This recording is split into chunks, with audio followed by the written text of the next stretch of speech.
What's up, I'm Pete Last Guy, and this is Raw Emotion, where I take a look at this week's Monday Night Raw and tell you a little bit about what I think and a lot about how I feel. Not gonna cover everything, just the parts that made me feel feelings, and there were a lot of feelings happening during that opening segment. Whew, that was just a really solid opening, like from everybody involved, from Steph to Mick Foley to Seth Rollins to Kevin Owens, all of it. All of it was just wonderful. Mick Foley felt like he actually meant it, felt like he wasn't phoning it in so much as maybe he has been recently. And everyone just seemed really genuine and was just pouring their heart into these performances.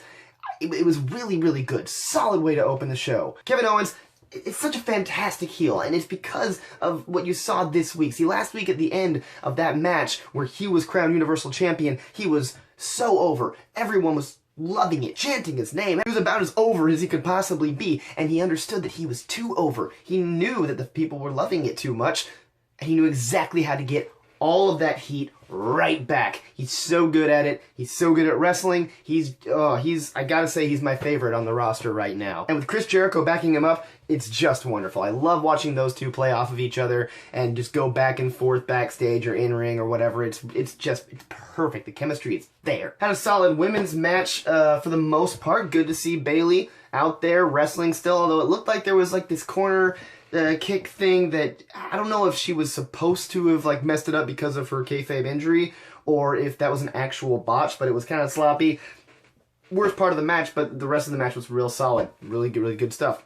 Glad to see you, Bayley. Happy to have you. Hey everybody, Bo Dallas is back, and he's got signs.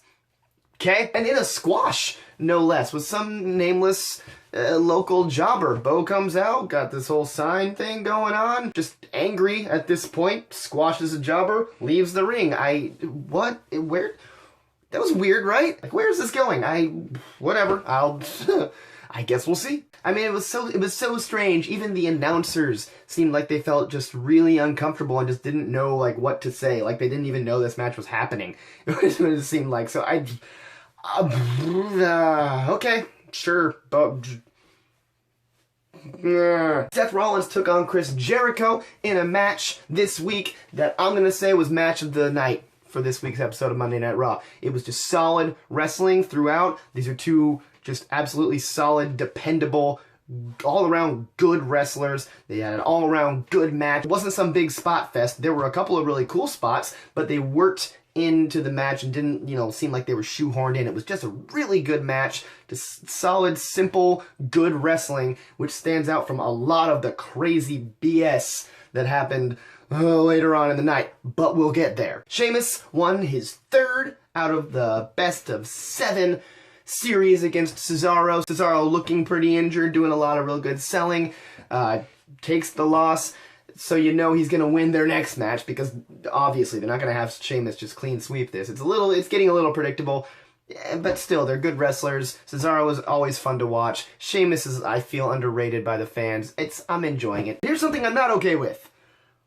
The in-ring promos from the tag team division this week. What even was any of that? I mean, first you had Enzo giving birth to an invisible baby that he named Soft. Okay? I mean, look, I'm an Enzo and Cass mark. I really am. I've made that abundantly clear in the past, and everybody knows it. But this is a bridge too far, guys. I don't know what this was supposed to be, and it went on for way too long. Maybe there's an audience for that. Maybe. It's not me. And as if that wasn't enough, later on in the evening, we got to meet the Old Day. Bah. How does the New Day keep getting swept up into weird time travel shenanigans is what I'd like to know. Maybe they could take this somewhere way more interesting, but for this week, it was a mess, wasn't it? Remember how I keep saying that I just absolutely am in love with these Luke Gallows and Carl Anderson segments that they've been doing and this whole new gimmick they've got going? Even though it's pretty immature, I still think it's funny. They lost me. I'm out. Nope. Can't do it anymore.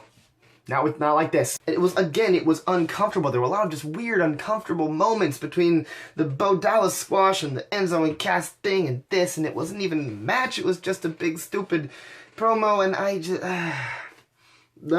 These wrestlers are all better than this. Why are you booking these things? What is happening? Why? It's stupid, and it's frustrating how stupid it is, frankly. But again, it's wrestling. Wrestling is inherently stupid. maybe there's an audience for this within the WWE universe. I'm not in it. I was interested to see the Shining Stars win their match against Enzo and Cass this week. That was okay. All right, maybe they're going to take them somewhere, give them an actual storyline, actual gimmick, aside from just apparently working for the Puerto Rican Board of Tourism, I guess. Now let's talk about the other 2 squash matches. Wow, 3 squashes in one night. Just okay. But these ones were actually interesting. It looks like they're taking Nia Jax and Braun Strowman and getting ready to push them outside of just the constant jobber squashing into something, real. Nia Jax had a match against a wrestler that we've never seen, sure, but it looked like she actually had to work for it this time. And whatever her name is, Ratchety Ann, as Nia called her, got a couple of actually good licks of her own in, and Nia Jax actually had to work for the win. And then after that, there was the backstage segment with Alicia Fox, where Nia spoke first of all, and then had a little confrontation with Alicia.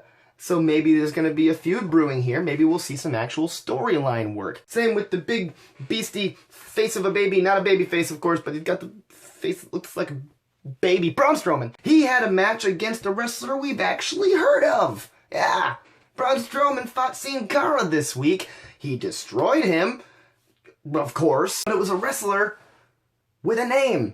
Not a face, but a name. Somebody that we know and we've seen before. So again, maybe Braun is going to start branching out. Maybe he's going to have like a luchador feud against Sin Cara. And I don't know, where's Kalisto? Is he on SmackDown? I haven't seen him in a while. Is he okay? But maybe we get some more luchadors in there and Braun is just like going on an unmasking spree or something. I don't know. This could be interesting. Fingers crossed. I refuse to speak at length about the Darren Young, Bob Backlund, and Titus O'Neil angle because it is, as I have gone on record as saying, stupid and pointless and is going nowhere and is unnatural. But I would like to say at least that WWE, you are wasting Jinder Mahal by putting him in this match and just jobbing him out constantly. You've got something good there. He deserves better. Book him better. Leave him out of this stupid angle.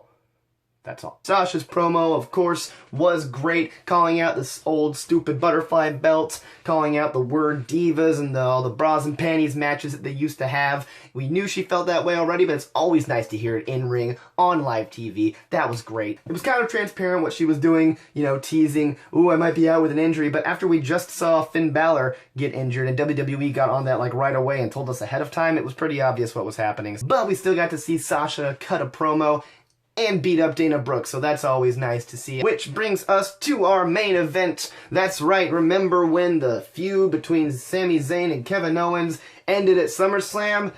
Me neither, apparently. Yep, still going. Look, it's not like I don't like watching these guys fight. I really do. Fight forever, sure, fine. But here's the thing, guys. Don't tell us that, oh, the feud's over now, haha, and then be like, just kidding, nope, still here. You love it! I mean, like we do, but be honest. Please, All that aside, still a great match between 2 great wrestlers. I mean, what more are you going to expect? I'll tell you what more you can expect. Yep,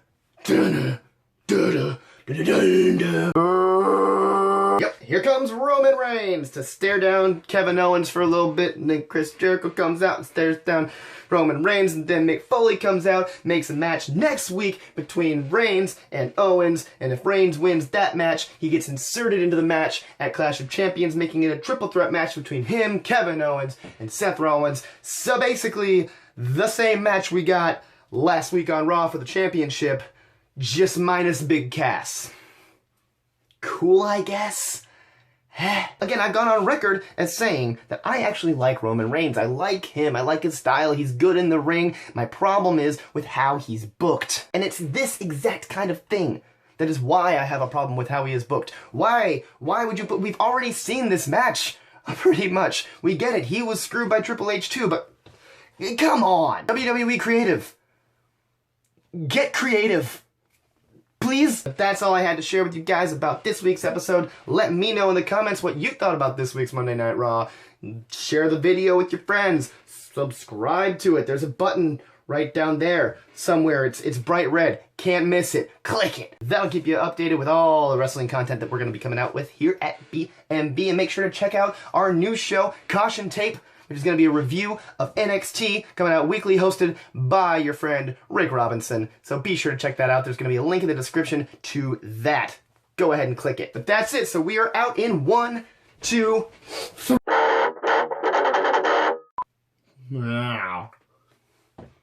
notes. I refuse to speak at length about the Darren Young, Bob Backlund, but we still got to see Sasha do...